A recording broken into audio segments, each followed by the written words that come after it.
అస్సలం వాలేకుమ్ to everyone. ఈరోజు మనం మా ఆంధ్ర సైడ్లో రోడ్ సైడ్న అమ్మే చిన్న చిన్న బొండాలు ఎలా చేయాలో చూద్దాం. దానికోసం మనం ఒక గ్లాస్ మినప్పప్పు, 2 గ్లాసుల బియ్యం నానబెట్టుకోవాలి. పొద్దున్నే నానబెట్టుకొని సాయంత్రం మిక్సీ పట్టుకోవాలి. మిక్సీ పట్టుకున్న దాన్ని కొంచెం ఉప్పు వేసి కలుపుకొని పెట్టుకోవాలి. సాయంత్రమే గట్టిగా ఇలా కలుపుకోవాలి. బొండాల పిండిలాగా సాయంత్రమే కలిపి పెట్టుకోవాలి. ఉప్పు వేసి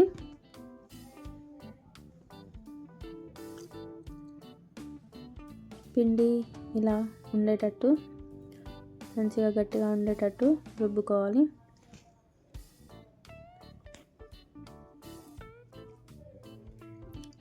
పొద్దున్నే పిండి ఇలా పొంగుతుంది.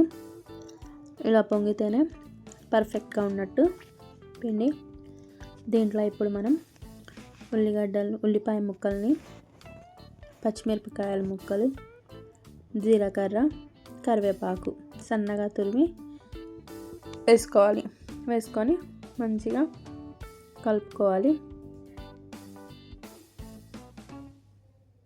సోడా అవసరం లేదండి. ఇందులో మైదా ఉండదు కాబట్టి మైదా పిండిలో అయితే వేసుకోవాలి.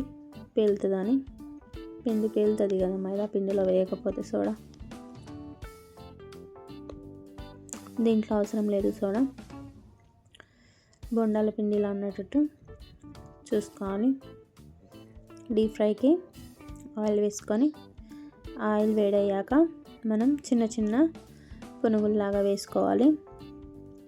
మాకు ఆంధ్రాలో అయితే ఇవి మస్తు ఫేమస్. సాయంత్రం పూట రోజు మేము అక్కడికి వెళ్తే ఇవే తింటాం. ఇక్కడ దొరకవు కాబట్టి, ఇక్కడ మైసూర్ బొండాలే ఎక్కువ ఉంటాయి కాబట్టి చిన్న బొండాలైనా మైదాలతోనే ఉంటాయి ఇక్కడ. ఇలా ఒకసారి ట్రై చేయండి, సూపర్ టేస్టీగా ఉంటాయి. పిల్లలకు కూడా మినప్పప్పు, బియ్యం ఎముకలకి మంచిదే. ఈ మైదా కన్నా ఇవి హెల్దీ కాబట్టి ఇవి ట్రై చేయండి ఒకసారి. పిల్లలకి ఒకసారి చేసి పెట్టండి. మిమ్మల్ని అయితే పొద్దాకా చేసిమ్మని అడుగుతారు. మంచిగా ఫ్రై అవ్వనివ్వాలి బొండాలని.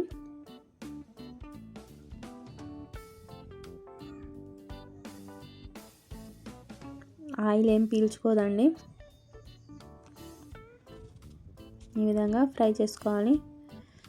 మరి మిగిలిన పిండిని కూడా మనం మళ్ళీ చిన్న చిన్న బులుగుల్లాగా వేసుకుందాం.